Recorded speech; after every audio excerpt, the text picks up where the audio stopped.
Señor Jesús, oh Señor Jesús, te damos gracias, Señor, te damos gracias a ti por tu palabra, Señor. Te damos gracias, Señor, por ese principio de la resurrección, que tú eres las primicias, Señor Jesús. Gracias, Señor Jesús, porque tú resucitaste, Señor, con un cuerpo incorruptible, Señor. Oh, Señor Jesús, ese mismo cuerpo que tendremos nosotros, Señor, un cuerpo incorruptible, inmortal, Señor Jesús, que siempre vamos a estar contigo, Señor. Oh, Señor Jesús, ayúdanos, Señor, en la acción, por acción de nuestro espíritu, Señor. Ayúdanos a ver, Señor, con claridad cuál es tu palabra, Señor, el mensaje de hoy, Señor Jesús. Por eso te damos honra y poder a ti, Señor Jesús, con la gracia que tú nos has dado, Señor. Así que pon esa gracia también, el de ofrendar, Señor, también para todos los santos, Señor, todos los que propagan, Señor, el Evangelio del Reino, Señor. Gracias te damos, Señor, por este día, Señor Jesús. Amén, mis hermanos. Jesús es el Señor.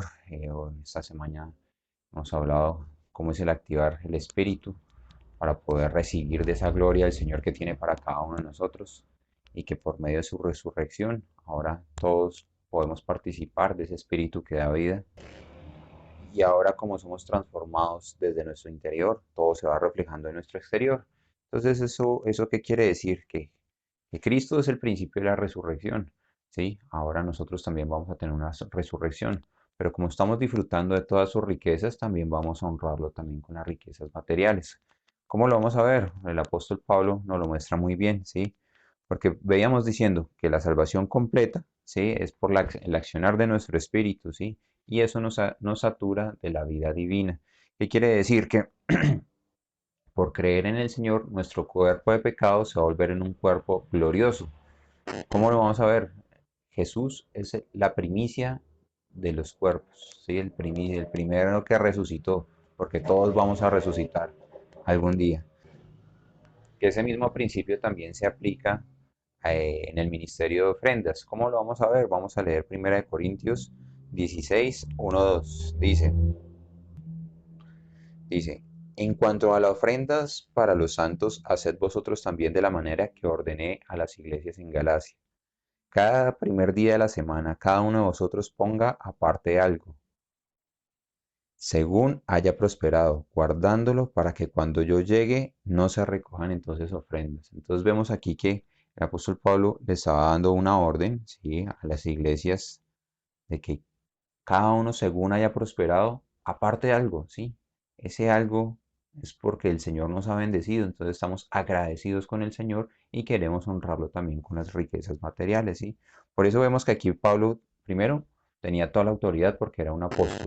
Y como era apóstol, ordenaba el cómo actuar y cómo era la palabra profética para cada iglesia, ¿sí? Cómo eran las prácticas que tenían que tener cada iglesia. En este caso, se lo estaba hablando a la iglesia en Corintios.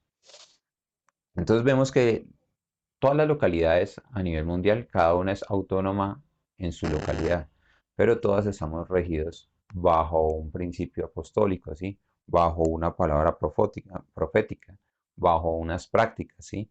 Y bajo los apóstoles. ¿Quiénes son los apóstoles? Los que están cuidando a un grupo de iglesias locales, ¿sí? Por eso, cada vez que viene un apóstol a visitarnos, nosotros lo recibimos con agrado. ¿Por qué? Porque él va a ver cómo está organizado cada iglesia local y puede ayudarnos, inclusive a darnos órdenes de cómo tenemos que manejarnos con las prácticas. Y no solo con las prácticas, sino nos da la palabra profética para que todos podamos disfrutar y todos podamos expresar. Entonces, vemos que digamos, este mensaje que estoy dando yo no es un mensaje mío, es una palabra que viene de varios apóstoles, ¿sí? ¿A qué? Que da a las iglesias. Y a las iglesias nos la reparte a cada uno si nosotros la disfrutamos. Y yo estoy en la misión de que todos podamos entender esa palabra profética para poder avanzar conforme a la palabra, ¿sí? Entonces yo no lo hago por mí mismo, sino que estamos regidos bajo la autoridad de los apóstoles, ¿sí? Empezando desde el ministerio del apóstol, empezando por Jesucristo. Jesucristo se lo pasó al apóstol Pablo, el apóstol Pablo, bueno, a los 12 apóstoles, el apóstol Pablo, y después ya tenemos el ministerio de Juan, que es espíritu y vida. ¿Sí? Entonces, el Señor nos muestra que, por medio de Pablo, que si sí damos esas ofrendas para las iglesias, van a ser prósperas y va a haber más propagación del Evangelio, ¿sí? Pero si no, podemos correr el riesgo de que tengamos problemas, problemas financieros, problemas entre los hermanos, como todos los problemas que hubo en la iglesia en Corintios, ¿sí? Por eso Pablo alentó a los hermanos para recoger las ofrendas el primer día de la semana. ¿Cuál es el primer día de la semana? Es el domingo, ¿sí? Porque si usted puede ver hasta en su calendario, el primer día de la semana es un domingo, pero eso tiene un hecho bíblico. Vamos a leer Juan 21. Dice,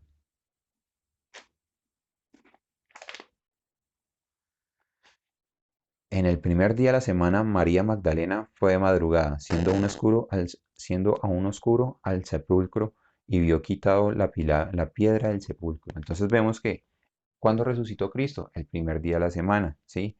¿Por qué nosotros nos reunimos el primer día de semana? Porque está escrito en la palabra, ¿sí? ¿Y dónde partimos el pan? El primer día de la semana. Por eso vemos en Hechos 27 lo que nos dice. Dice, el primer día de la semana, estando nosotros reunidos para partir el pan, Pablo conversaba con ellos, habiendo de salir al día siguiente, y alargó el discurso hasta medianoche. Entonces, ¿cuándo se partió el pan? El primer día de la semana. ¿Por qué? Porque estamos honrando al Señor con sus primicias, con la primicia de la resurrección. Entonces vemos que esa honra nos lleva a tener la vida de Cristo en nosotros. Y no solamente, sino los domingos cuando damos nuestra ofrenda, cuando recibimos la palabra profética, cuando partimos el pan, ¿qué va a pasar? Pues vamos a salir llenos llenos de Cristo durante toda la semana y vamos a expresar todo lo que ese mensaje nos dio por medio de la palabra profética y expresárselo a todos los hermanos. Entonces vemos que en Juan 20, 13 y 14 nos dice,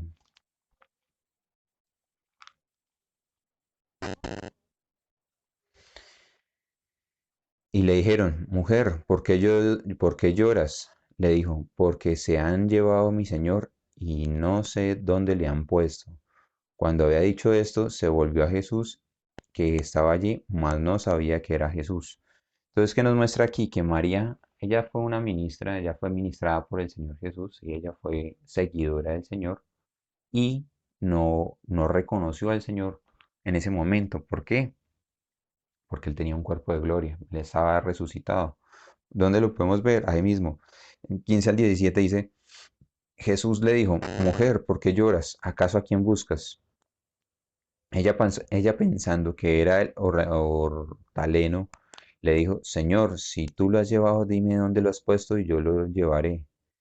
Jesús le dijo, María. Cuando le dijo el nombre María, ella ya lo reconoció y le dijo, volviéndose a ella, le dijo, Raboni, que quiere decir maestro. Jesús le dijo, no me toques, porque aún no he subido a mi Padre, mas ve a mis hermanos y dile, subo a mi Padre y a vuestro Padre, a mi Dios y a vuestro Dios. Entonces, por eso nosotros vamos a tener un cuerpo glorificado, ¿sí? Porque el Señor estaba glorificado en ese momento y por eso no había sido glorificado y le dijo a María que no lo tocara. Entonces vemos que nosotros recibiremos un cuerpo de gloria, ¿sí? Y nosotros vamos a reconocer la voz del Señor, ¿sí? Por eso tenemos a Cristo como nuestra primicia. Ella no pudo tocarlo, ¿por qué? Porque no había sido glorificado. Entonces Él resucitó, ascendió y cuando descendió se dispersó sobre nosotros como el Espíritu que da vida. Entonces por eso vamos a leer, ya teniendo esto claro, vamos a leer Mateo 6 del 31 al 33 dice, no os afanéis pues diciendo qué comeremos o qué beberemos o qué vestiremos, porque los gentiles buscan todas estas cosas, pero vuestro Padre Celestial sabe que tenéis necesidad de todas estas cosas. Mas buscad primeramente el reino de Dios y su justicia y todas esas cosas serán añadidas. Entonces vemos que todos tenemos necesidades físicas, pero el Señor ya lo sabe y el Señor suplirá todas esas cosas. ¿Por qué? Porque nosotros lo que tenemos que poner es nuestra mente, emoción y voluntad y todo nuestro empeño, nuestro corazón es en el Señor. Cuando nosotros hacemos eso, el Señor suple todas las necesidades que tenemos en nuestros hogares. ¿Y cómo hacemos eso? Cuando activamos el Espíritu. Por eso veníamos hablando de cómo activar el Espíritu. Y una vez que entramos en el Espíritu, el Señor va a suplir todas esas cosas. ¿Para qué? Para que nosotros podamos propagar el Evangelio del Reino, podamos decir las cosas que están escritas en la palabra. Por eso, cuando disfrutamos de ese Espíritu, ¿qué pasa? Vamos a tener la gracia del Señor. Cuando tenemos la gracia del Señor, el Señor nos muestra de que necesitamos que lo mismo que nosotros recibimos podamos ser expresado a otras personas. Pero eso es gratis, ¿sí? Hablar la palabra del Señor es gratis, pero propagar tiene un costo. Coger un bus, pagar un arriendo en una localidad para reunirnos como hermanos, mandar a otras personas, como enviaron también a los apóstoles, a propagar el Evangelio a otras regiones. Todo eso tiene un costo y ese es el avance de la palabra, ¿sí? Por eso es que vamos a leer 2 Corintios capítulo 9 de 6 al 10. Dicen, recuerden lo siguiente, un agricultor que siembra solo unas cuantas semillas obtendrá una cosecha pequeña, pero el que siembra abundantemente obtendrá una cosecha abundante. Cada uno debe decidir en su corazón cuánto dar y no den de mala gana ni bajo presión, porque Dios ama a las personas que dan con alegría. Y Dios proveerá con generosidad todo lo que necesiten. Entonces siempre tendrán todo lo necesario y habrá bastante de sobra para compartir con otros, como dicen las Escrituras. Compartan con libertad y den con generosidad a los pueblos. Sus acciones serán recordadas para siempre. Dice el 10. Pues es Dios quien provee la semilla al agricultor y el pan para comer. De la misma manera, Él proveerá y aumentará los recursos de ustedes y luego producirá una gran cosecha de generosidad en ustedes. Entonces vemos que aquí está el principio bíblico, siempre ha sido el mismo. Cuando nosotros damos, según como damos, también recibimos. Pero ¿cómo debemos dar? Con amor, con alegría, ¿sí? Que no salga algo por ordenanza, por obligación o porque me dijeron o negociar con el Señor. No, yo te doy tanto. No, no, es algo con amor, con energía, con lo que ponga el Señor. Entonces, cuando nosotros vamos a hacer nuestra donación, nuestra ofrenda, ¿sí? Primero tenemos que orarle al Señor. Señor Jesús, tengo este dinero, tú fuiste mi proveedor. ¿Cómo hago para administrar las riquezas que tú me das? ¿Sí? Decirle, Señor, dame ese sentir. Y el Señor, de acuerdo como dice en 1 Corintios, en el versículo 16, de acuerdo a lo que hayan prosperado, aparten una cosa, saquen una parte para el Señor. Así lo vamos a hacer nosotros. El Señor va a poner ese sentir. ¿De cuánto? Ese es el Señor que va a dar ese cuánto, ¿sí?